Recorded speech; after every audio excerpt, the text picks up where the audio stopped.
Assalamualaikum warahmatullahi wabarakatuh. Halo teman-teman semuanya, apa kabar? Jumpa lagi dengan saya Nevia Widianingrum. Kali ini saya mau ngebahas tentang cerita yang bahagia lagi, tentang bahagianya saya di ibu profesional, di kampung komunitas lebih tepatnya. Nah, kebetulan saya ini lagi ada tugas meresume materi yang kemarin sudah dibagikan di kampung main. Nah, yang disampaikan oleh Uni Esi, ketua kampung komunitas kita. Itu ada banyak cerita seru. Yang pertama itu tentang definisi bahagia. Apa sih bahagia? Menurut teman-teman sendiri bahagia itu apa? Bahagia versi teman-teman itu seperti apa?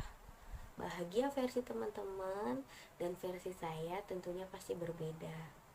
Buat saya, bahagia itu adalah bersyukur dengan apa yang ada, ikhlas menjalani semuanya.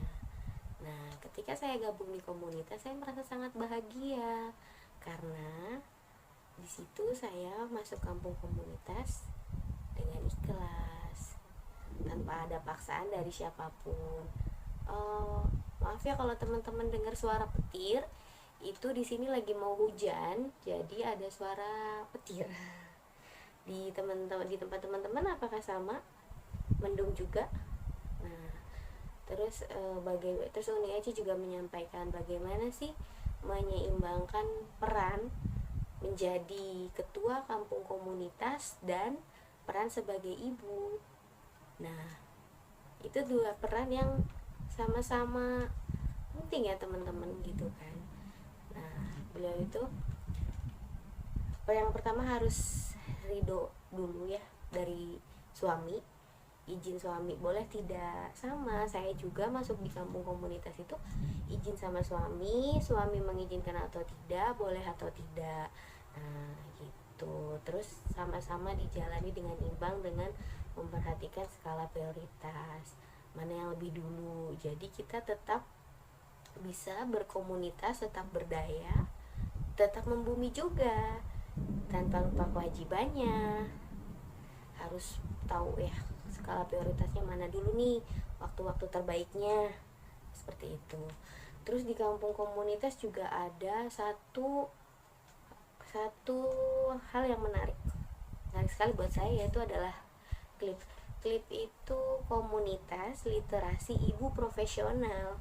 Jadi itu wadah buat orang yang suka nulis, suka baca, literasi ya gitu kan. Kalian tentunya tahu ya literasi itu apa.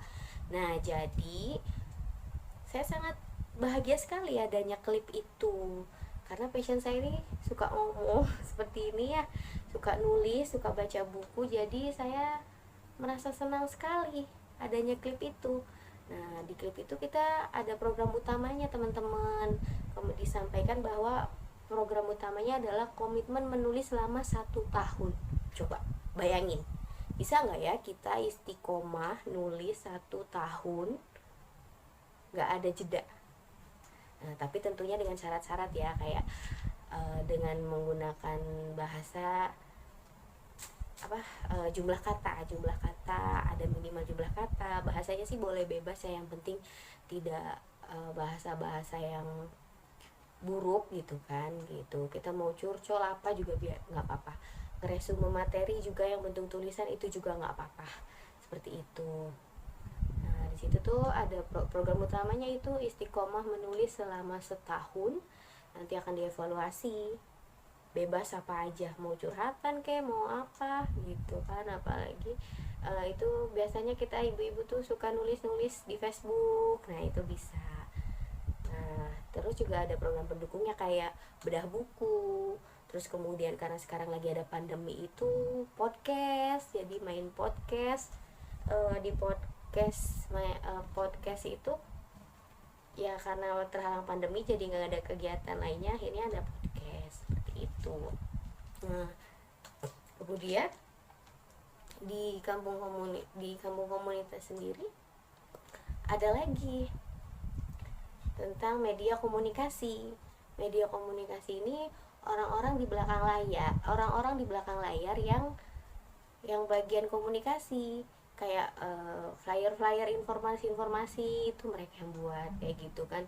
Ada manajernya, ada strukturalnya dengan sangat tertib, ada konten kreatifnya juga gitu, ada videografernya juga.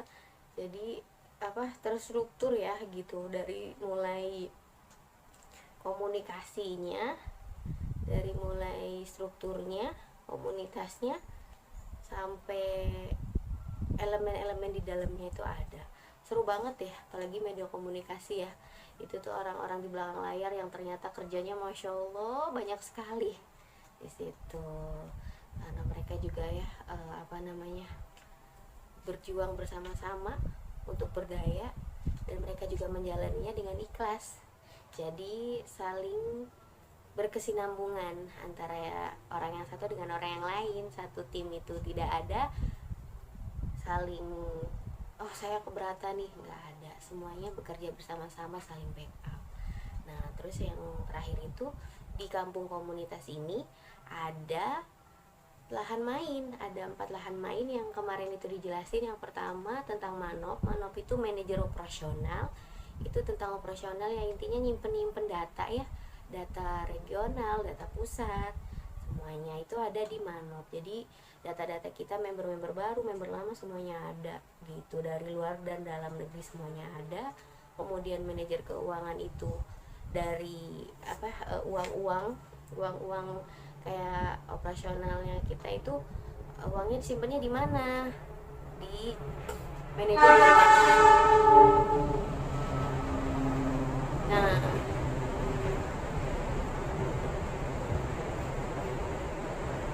teman-teman minta maaf ya ada suara kereta, karena rumah aku tuh deket sama rel kereta, jadi emang ada suara alami kereta. Nah lanjut ya, yang pertama Manop manajer operasional, kemudian manajer keuangan, tempat nyimpan uangnya itu dari mana sumbernya, dari ketika kita pendaftaran member baru. Nah nanti ada presentasinya, berapa persen untuk member baru dan berapa persen untuk komunitas, berapa persen untuk sejuta cinta. Jadi itu akan dibagi-bagikan presentasinya oleh manajer keuangan.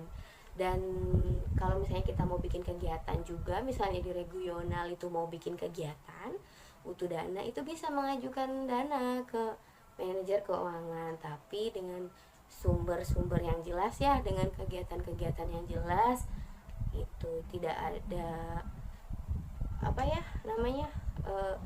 acara-acara yang nggak jelas gitu, semuanya jelas, terstruktur, proposalnya jelas, seperti itu.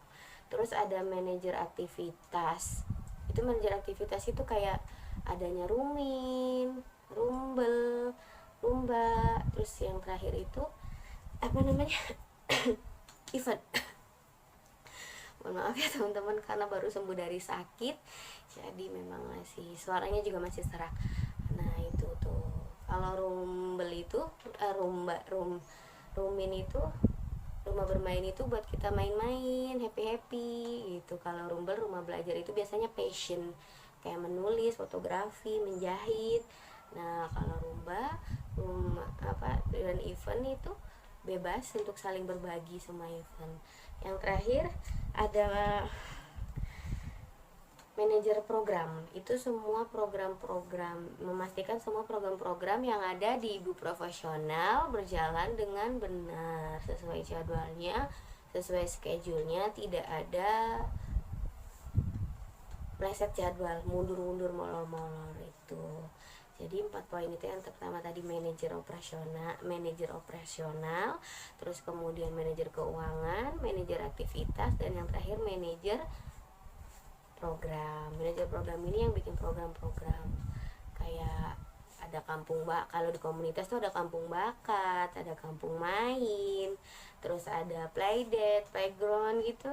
Itu ada programnya di rumah program, manajer program.